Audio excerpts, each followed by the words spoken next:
How to install pipe insulation to bends. On-site fabricated. First, you must cut pipe insulation into mitered segments. The width of each segment will vary according to the pipe bend, and a correct width ensures good contact with the pipe surface. Ensure careful placement of each segment for a proper fit, with no gaps in the joints. Each segment's longitudinal joint must be individually sealed with an appropriate aluminium foil tape.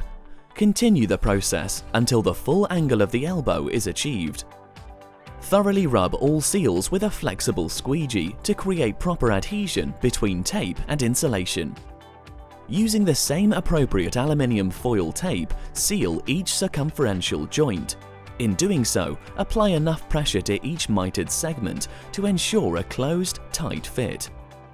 Again, thoroughly rub all new seals with a flexible squeegee. Prefabricated. Place the prefabricated elbow insulation into position, ensuring a close fit with no gaps.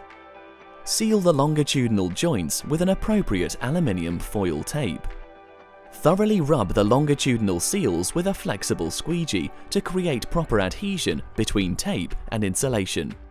For both on-site fabricated and prefabricated insulation joints, when adjoining further insulation sections beyond the elbow, the coinciding joints, longitudinal and circumferential, must in turn be sealed with an appropriate aluminium foil tape.